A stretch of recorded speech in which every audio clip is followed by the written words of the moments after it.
Sarap sa tenga. Actually, maganda yung mix nilang tatlo ha. Buti sila yung pinagsama-sama, no? Perfect match yung yung tatlo. Buti wala si Buti wala si...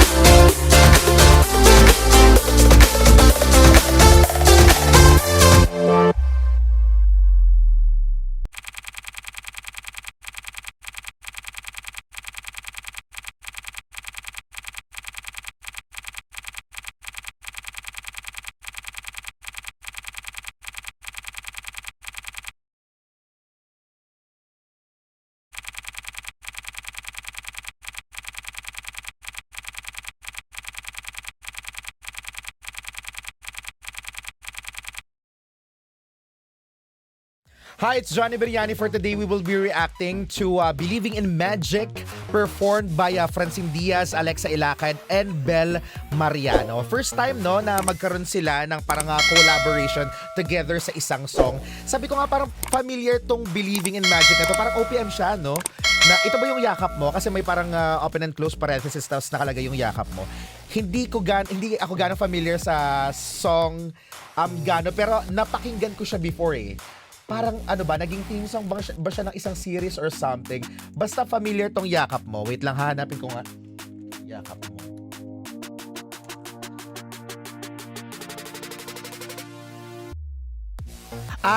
Okay. Ito nga, pinerform ni Lara Maige ang yakap mo na theme song ng teleseryeng Nangumiti ang Langit before, di ba? Ito yung parang pre-noon time to na teleserye before eh. Nangumiti ang Langit. Narito pakinggan na natin ang collaboration ni Francine, Alexa, and Bel. English version ng yakap mo na ang title ay Believing in Magic. Here we go. Pang prom to, di ba? Sa Star Magical Prom 2024. Every time Bel to.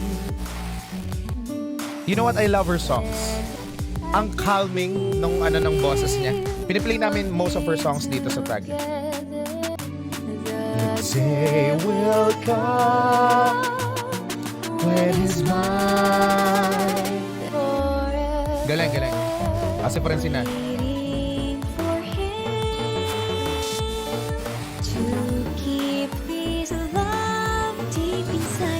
Alam mo, okay siyang kumanta ha. Sa pagkakalam ko, hindi naman siya kumakanta talaga eh. Pero nasa tono siya in fairness.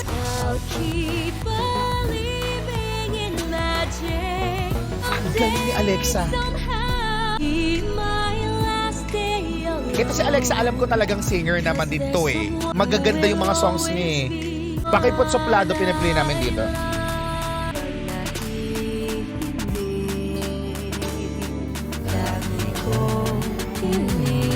Actually, maganda yung mix nilang tatlo ha. Buti sila yung pinagsama-sama, no? Nice.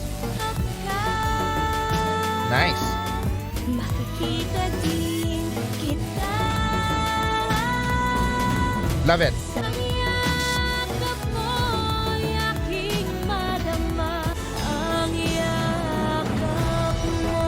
Ang galing nung buong voice ni Alexa. Oh my gosh. Galing no, yung buong yung pronunciation niya.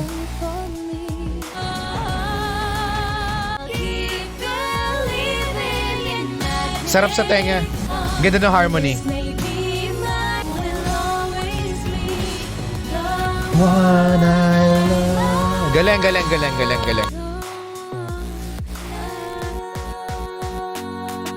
Galing, nice. Oh, nakaka-inlove naman, 'di ba? Yung nila, itong collaboration nila, Believing in Magic. Perfect nung harmony nila. So sa nakaisip na pagsama-samahin silang tatlo for this collaboration, good job kasi perfect match yung yung tatlo. Buti wala si Buti wala si charot. Joke lang. Pero yun, natutuwa ako na napagsama-sama sila. Tapos, ang perfect ng blending, maganda yung harmony nila together. Walang hindi ako naka-feel ng parang sapawan dito sa tatlo ha, kasi ang sakit minsan ng ibang mga performers or ibang mga collaborations, lalo na kapag hindi lang duet, kapag more than 3 yung nagkakaroon ng collaboration or nagpe-perform sa isang song together, 'di ba? May tendency minsan na magsapawan no? Mas madalas nating nakikita minsan sa mga performances, live performances or on-stage performances like ASAP, Showtime, ganyan. May mga nakikita ko recently na ganyan na parang okay, meron silang number together, may intermission or yun nga may production, no? Tapos pagsasama-samahin, medyo nadidefeat yung purpose ng pag-produce ng isang magandang kantang balanse kasi may mga nananapaw, parang ganon. Dito hindi ko siya na-feel kasi ang perfect nung pagkaka-collab nila together, no?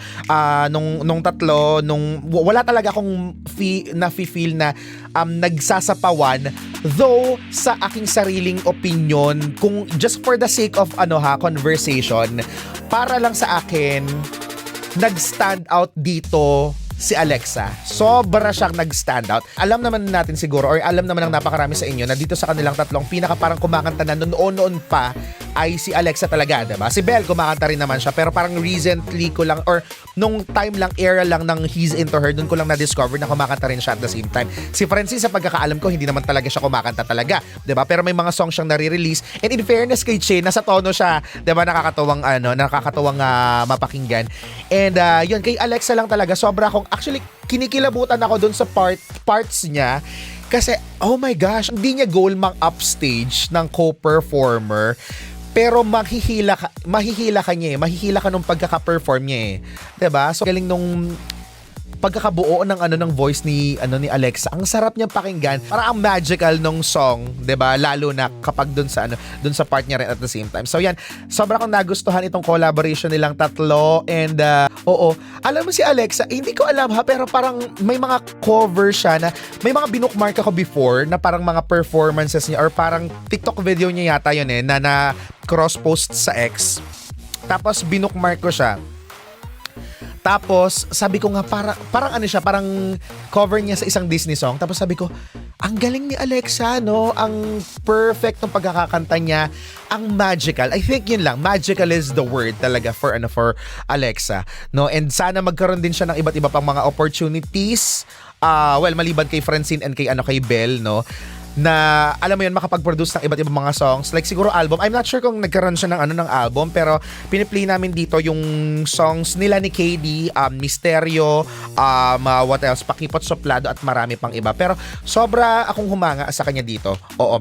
Si Francine and si Belle, alam niyo naman, 'di ba, na-meet ko na yung dalawang yan and I really love them talaga sa totoo lang. Pero si Alexa, gusto ko siyang ma-meet and gusto ko sana na mapakinggan siyang kumanta in person kasi parang magiging kahit gaano ko siguro ka-stressful na mga ganap sa paligid ko kapag narinig ko siyang kumanta, para akong nasa isang set ng Disney. Parang gano'n, di ba? May ganong feel kay Alexa. So yan, good job dito sa Believing in Magic, Yakap Mo by Francine Diaz, Alexa Ilacad, and Belle Mariano na once again, isa sa mga music sa Star Magical Prom 2024, the album. I just wanna add, nitong nakaraang araw, parang 2 days ago, nanood ako ng TV Patrol. Tapos kausap ko kasi kanina yung partner ko sa show, si Maria Maldita. Tapos sinasabi ko sa kanya, grabe yung visuals ni ni Donnie tsaka ni Belle ngayon. I don't know kung anong nagbago ba or sobra lang naging parang better sa kanila. Iba yung aura nila together, right? And poging-pogi ako kay Donnie. Oh my gosh. Ewan ko kung parang nagiging kamukha niya si Mingyu ng 17 lately. Hindi ko alam kung lately lang, pero parang ganon yung nakikita ko sa kanya. Tapos nung nag-TV Patrol silang dalawa, sabi ko, grabe yung visuals, 'di ba? Well, ibang usapan kung pag-uusapan natin yung skills in terms of reporting kasi hindi naman nila kumbaga siya niche, 'di ba? Hindi naman sila parang na-train na maging reporters talaga at the same time. But they did well. Tapos, iba talaga yung visuals nila. As in, wala na akong care sa balita. Nakatingin lang ako sa kanilang dalawa. Pinapanood ko lang sila together. Tapos sabi ko, ang ganda at ang gwapo naman itong dalawang to, promise. Sobra akong na-amaze din sa kanila. Nasabi ko nga, nakasama ko naman sila before pero parang iba yung ano nila talaga ngayon, yung glow nila ngayon, 'di ba? Parang sobrang solid. And of course, aabangan natin, medyo malapit-lapit na yung finale ng Can't Buy Me Love. Last how many episodes na lang? Less than 40 episodes na lang, right? So sana tutukan natin at sana ay talagang mapukpok nga naman sa kilig yung mga eksena sa mga susunod na na episodes na medyo napagkait sa atin diyan. And kay Alexa, sana magkaroon siya ng ng upcoming parang project sana ulit after Pira-Pira Song Paraiso, kasi you know what, medyo nanghihinayang ako sa show kasi kung numbers ang usapan, aminin natin hindi siya ganong bumenta, no? Hindi siya, well, ang laki ng gap ng ng Pira-Pira So sa Abot Kami na Pangarap. Pero kasi pinapanood ko yan, ang Pira-Pira So, and sabi ko, medyo nasasayangan lang ako, tsaka nanghihinayang ako kasi ang ganda ng potential ng show.